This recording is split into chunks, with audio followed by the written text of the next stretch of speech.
continuing my series where I round up all the fragrances from the Frederic Malle line, today we're going to talk about green and aromatic fragrances.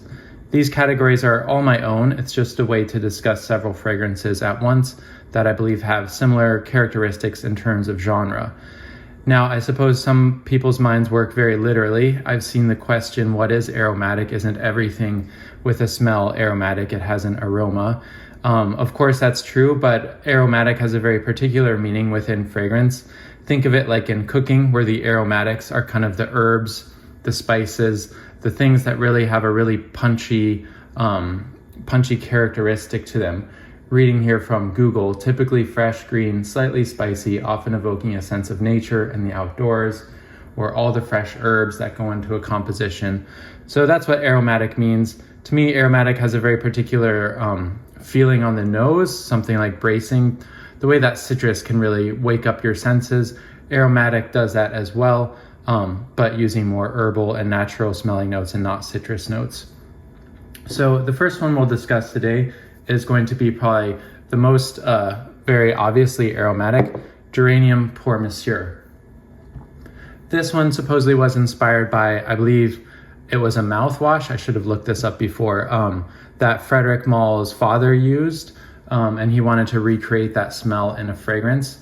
It's well known that this is a big mint fragrance, but what I love so much about this in particular is the entire composition is very bracing, very, wakes you up. It has a very sort of handsome, clean smell to it. The mint is hyper realistic, but it's also, that's not all there is to it. It's not just mint. Of course, I think it does imply the namesake geranium via the mint and the other spices and the musks. Certainly, if you crush a geranium leaf, it has this sort of bitter, aromatic, minty smell to it. And I definitely think the name does fit, even though I think the more obvious note right away is something like mint.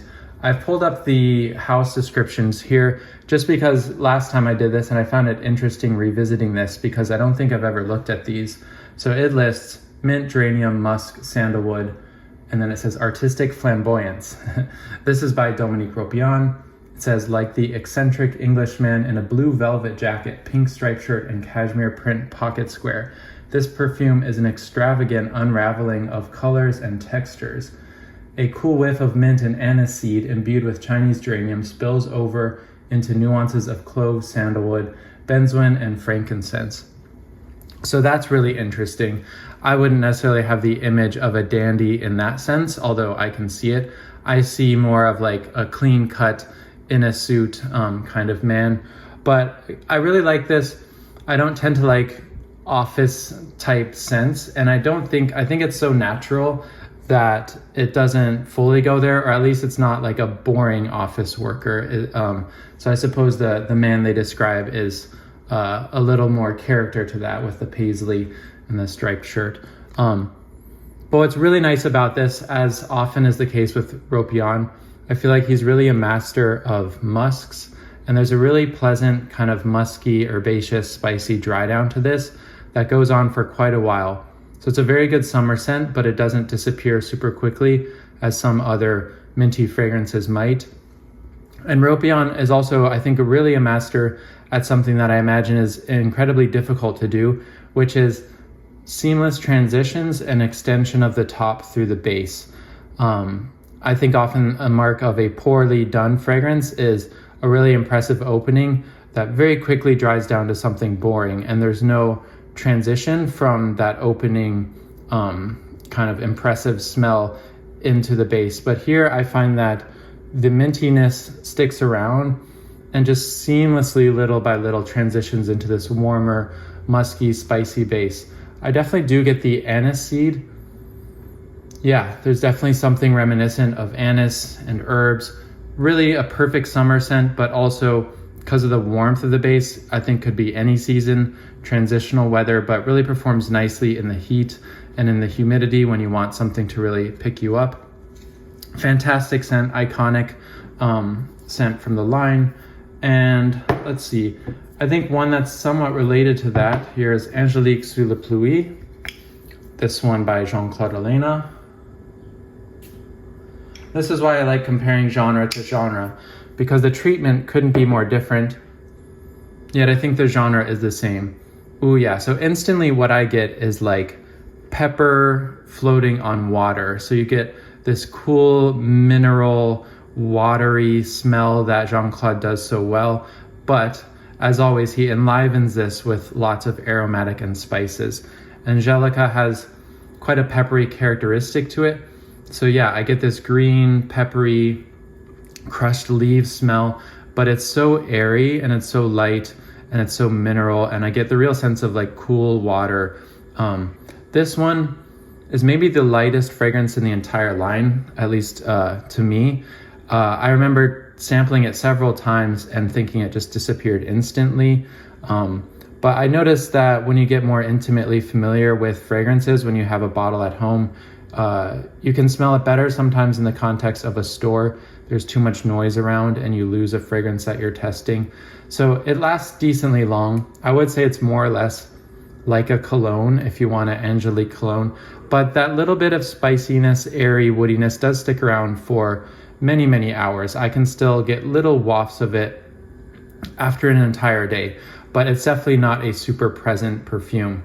I will say that I can understand someone coming into the brand right now, looking at the US prices and just thinking none of these are worth it. I was looking today, I believe this is $370. I think back in the day I paid maybe $200 buying again from Europe. My first tip is buy, if you can, from somewhere like Selfridges or Nose or Harrods. If you're in the US or Canada, there's a significant markdown, I suppose because European taxes are removed. So that already knocks maybe 30% off the price. I can't imagine paying full US retail, honestly, for any of them, as much as I love Frederic Malle. They are popping up on discounters here and there. And as mentioned before, there's an outlet for Estee Lauder that sells Frederic Malle called the Cosmetic Company Store. So for something so light and that disappears, it's a big ask for $370.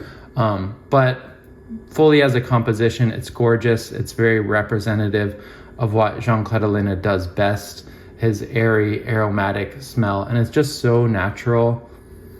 Yeah, so natural smelling and just so beautiful. It's really a great pick-me-up when you want to just spray something on and really enjoy that aromatic lift for a few moments. On to two newer ones. Oh, I didn't read. Let's read what they say about Angelique. Here we go. Angelica, pink pepper, musk, cedar, an impressionistic depiction of nature. A watercolor sketch of Angelica flowers tinted with spots of juniper berry, pink pepper, and bergamot on a vibrant base of cedar and white musk. Nuances of purple and gray bleed into one another inaccurately, as if blurring by the rain. A picture of dewy, spicy freshness. I think these descriptions are really beautiful, and I'm glad I've taken the time to look them up again. Yeah, impressionistic, watery watercolor. We often hear these words associated with Jean-Claude Ellena's work, and I think this is a very clear representative of that. So on to the next one, a more recent release, Synthetic Jungle, which has since been renamed Synthetic Nature by Anne Filippo. This one, interestingly, does not have a description online. I imagine they just, after changing the name, haven't gotten around to copy pasting from the old listing. I don't think there's anything deeper to look into it. Instantly, this is much stronger. To me, this is much denser in a way. These two, they have a lot of air to them. And when I smell Synthetic Jungle, it smells like, I imagine just like a block of like a shiny green object, like a sheet of green tinted glass, and that it feels very solid. What sticks out most to me at first is the black currant, which has sort of a bitterness. I almost imagine like the thorniness of a green stem, and it also has a sourness to it. I remember the first few times I tried it, I was a little bothered by the sourness because it brought back memories of like green apple Jolly Ranchers, which I didn't really like, and how they leave I suppose it's like the sense you get from tannins. Coffee and grapes and wine have tannins that kind of give a funny feeling on the tongue. I get somehow the olfactory equivalent of that in synthetic nature. I also remember my first comparison was that I thought it smelled like Diptyque's L'Ombre dans l'eau. Obviously, I think the better you get to know a fragrance, the more you smell the differences, but it was that black currant that was really sticking out to me. In the base, it lists jasmine and interestingly patchouli.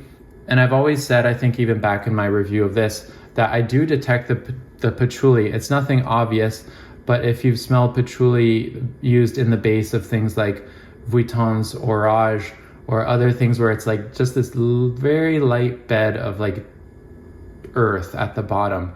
It's not anything that shouts patchouli, but I think there's this warm earth just ever so slightly at the very bottom at the base that gives a foundation that I imagine is coming from the patchouli. To me, the jasmine, it also lists ylang, could be both or a combination of the two, creates this milkiness. So I get, sort of this very sharp, sour green top. In the middle is a sort of like floral milkiness, and at the bottom is the kind of cool patchouli earth. So it's like a sandwich of these three ingredients. Again, whereas these are more like airy and like swirling spices around the air. This is like this three solid blocks. But again, it has, to me, the sense of a glassy surface, something that's very smooth. I think it's very interesting.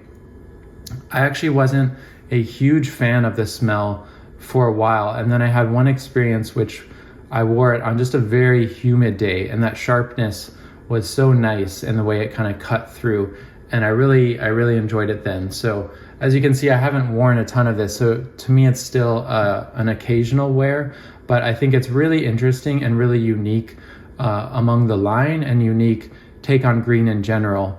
I believe famously the inspiration was 70s green perfumes, and to me it has no relation to the kind of green you might associate with like number 19. To me, this is a more kind of ashy green that you get from galbanum, whereas this is more like, a real bright, verdant, wet, sour, sharp, just like snapped twigs with like that milky residue coming out the middle kind of green. So extremely interesting composition. I can imagine it being a bit challenging, and I wonder if they changed the name because of Kenzo Jungle or if it was for another reason. But either way, definitely worth a try, and I think that's the newest one in the lineup. And then on to one more that's fairly new. Frederic Malle sprayers, by the way, very great distribution. You get a lot in a spray. Music for a While.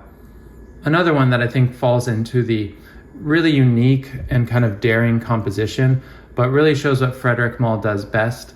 I think just the taste level is so refined and so perfected. And I think all the perfumes are calibrated like a watchmaker. Everything, the transitions, the top to the bottom to the heart, there's no bad parts to the perfume. There's no awkward moments. There's no, if I smell this tomorrow, I'm not gonna detect something nasty in the base that I often do with other fragrances. They're just perfectly calibrated from top to bottom, whether you like the smell or not. And that's one of the big reasons why I think Frederic Malle is my favorite brand. And I think a lot of that is Malle's influence. Of course, the perfumer has total creative freedom over the idea and the scent, but I think Malle pushes or requires a certain level of perfection in the construction and execution of the smell. So sorry, that's a bit of an aside. Music for a While is lavender that's then tinted over with a sweet caramelized pineapple note. Again, an extremely interesting idea. What could have been sort of a typical lavender smell is really made extremely unique and interesting by this juxtaposition of pineapple. I remember in the press video about this, which those are great, by the way, little discussions with the perfumer. They talk about it as like putting this almost like yellow plate of glass over the whole thing and tinting it all yellow. And I really get that. Again, it has a sweetness, but the sweetness mixing with the lavender, mixing with the pineapple, it's not like a candy sweetness. There's nothing gourmand about this to me. you wouldn't want to eat this. And it's got a little bit of the bitterness of like a burnt sugar. Again, it's such an interesting smell. I don't think I've ever smelled anything like this before. The lavender is really beautiful. Everything is tinted with this pineapple, and the pineapple sweetness never really goes away. It always is there. And let's see, they say about it, at a party on Paris's Rive Gauche, a woman's fur coat is lifted from her bare shoulders, exposing her neck to the candlelight. Aware of many eyes upon her, she pauses, smiling to herself before emerging, like a conqueror from the shadows. A sensuous body of lavender is worn by patchouli, amber, and vanilla, and transformed by notes of pineapple and mandarin. So I remember that once I started reading it, the woman's bare shoulder, really interesting to me. I suppose I'm just very, in a man's world, I never really think about what these are like on women. I just think about what they're like on myself. And I don't get that image of elegance, of like an elegant woman, but it would be interesting. I think it's totally unisex scent. It doesn't really make me think of any type of character. To me, I'm just so into the smell itself. The smell is just interesting, but I think it's because I can't relate it to anything else. I think oftentimes like I can relate geranium to the smell of like kind of old school 1950s masculine products, but I don't relate this to anything, and therefore it doesn't really bring to mind any particular character. This one is extremely strong and long lasting, and again does well in heat because it will keep going. I think I found the most enjoyment of this in the fall. In the heat, the sweetness could be a little bit cloying. Again, you can wear any of these anytime you want, but I feel like my mood for fragrances is really determined by the weather more than anything else. So it's something that's always on my mind. So let's have a smell through. I've almost inadvertently done these in order of strength. So yeah, Angelique, I think when something's so natural smelling, you just never get tired of it. I've been smelling this fragrance for years and years and years, and every time I spray it, I'm still just like, that's so great. And you could say the same thing for Geranium. And that's the thing about Frederic Malle. I've had many of these fragrances. I've known many of these fragrances going on 10 years or so now. And every time I wear them, I'm just impressed all over again, and I just enjoy the heck out of them every single time. So Geranium, yeah, still maintaining that mintiness. What I really love is there's like just that slightly warm spiciness of like cardamom and anise seed in the base that makes it really a lot more interesting than it might sound at first. Synthetic Jungle. Again, yeah, to me it's just like so sharp and milky. Like it's just like, yeah, you got stuck on a green thorn, and some of its sort of like milky innards rubbed off on you. And music for a while. Yeah, the strongest, the sweetest by far. Yeah, it really feels like glazed over. It has that sort of like candy glazed feel, but just when you're afraid it's going to be too sweet, you get the herbaceousness of the lavender picking up from the bottom. Interestingly, music for a while also says patchouli in the base. I think patchouli in both of these are used with a light hand just to give a little bit of a foundation in earth, in the ground. And I realized one last thing, I didn't read the notes on Synthetic Jungle because they weren't on the website, but I did find credit to Candy Perfume Boy, who now is co-running Bougie Bougie, but I used to enjoy his blog quite a bit. But on his blog, a quote from Frederic Malle that talking about the word synthetic in the name. And quote, he says, he told me that there is a mixed conception that synthetic materials are bad and naturals are good, adding that people don't understand that interesting perfume started because of synthetics. And then in parentheses, it's true, we wouldn't have modern perfumery as it is today without aroma chemicals. He explains Synthetic Jungle name seeks to remind people that perfume is a paradox and that synthetic materials are required to recreate the smell of nature. So yeah, I think that's really actually bold because oftentimes synthetic is a boogeyman within fragrance. I've said this before, but I think when you say synthetic as a bad thing, it just means that it smells sort of cheap and manufactured, whereas something might smell natural and beautiful, but the ingredients themselves may be entirely synthetic. We don't know. And of course, synthetics are useful for perfume, and I'm not bothered by the presence of synthetic. To me, it's about the composition, the way it wears, and the way it smells, whether that comes from naturals or not. So yeah, it's interesting to me. They really did create something quite natural and quite evocative to me, yeah, of like this humid, wet green jungle out of synthetics. So I think that's all I have to say for now with the green and aromatic fragrances from Frederic Malle, and I'll see you next time.